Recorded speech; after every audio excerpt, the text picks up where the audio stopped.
Assalamualaikum Pak Ustaz. Waalaikumsalam warahmatullahi wabarakatuh. Saya juga ditemani oleh sahabat saya Bang Jainuddin. Assalamualaikum Bang Jai. Waalaikumsalam Pak Tung. Amin, alhamdulillah. Para pemirsa dan sahabat beriman dimanapun berada, bahasan kita kali ini tentang anak kecil yang HB-nya rendah. Nah, kali ini mungkin langsung aja nih Bang Jai ini. Ada kasus yang mesti kita bicarakan ini pemirsa. Iya. Monggo Ji. Makasih Pak Tung. Pak Ustadz, mau bertanya nih. Cucu saya, cucu Laki perempuan Ji? perempuan, usia sebentar lagi 1 tahun, kurang berapa hari ya? Berapa hari lagi 1 tahun? Sakit, nggak sembuh-sembuh. Ya, udah hampir 2 minggu. Sakitnya tuh bapil sih, batuk pilek. Bapil. Ada panas nggak badannya? Badannya relatif, kalau rata-rata kan kadang panas, kadang turun. Kalau diambil rata-rata selama 2 minggu itu, gitu ya. nggak panas. Oh, nggak panas ya. Kemudian diperiksakanlah ke dokter. Dokter suruh tes darah. Karena udah agak lama sakitnya. Biasa kan kalau baru bapil mah kasih obat batuk pilek gitu. Ini karena udah waktunya lama, diceklah darahnya.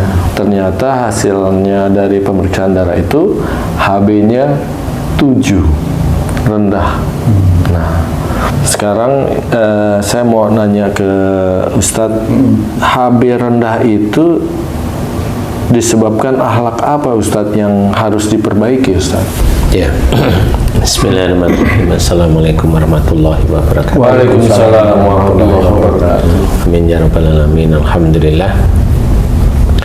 Langsung kita fokus saja ya, karena memang banyak juga bagi ibu-ibu atau bapak-bapak yang anaknya HB-nya drop, ya, di bawah 11 lah, 7, 9, 6 dan sebagainya. Nah, untuk mengawali dropnya HB itu, insya Allah rusaknya di daerah sumsum tulang belakang, di daerah tulang ekor naik lah istilahnya.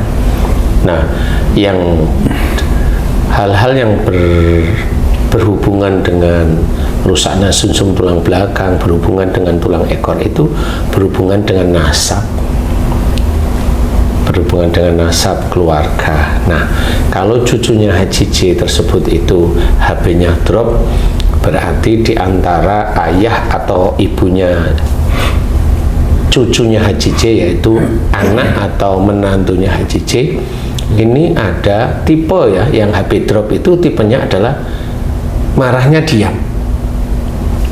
Marahnya diam, bisa sehari itu masih aja jengkel Terhadap orang tuanya. terhadap orang tuanya. Jadi kalau yang cucu, yaitu bapak atau ibunya si cucu ini marah terhadap orang tuanya, kakek atau neneknya si cucu. Tapi tipe marahnya diem. Tipe marahnya itu nggak ngomong, diem aja, jengkel, marah. Nah, kalau Haji J itu mau memahami, kira-kira nih yang sering menyimpan marah atau kelihatan marah tapi diem, ini siapa?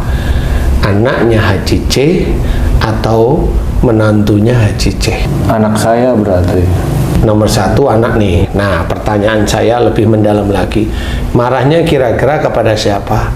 Anak perempuan Haji J marah sama Haji J, atau anak perempuan Haji J marah sama emaknya?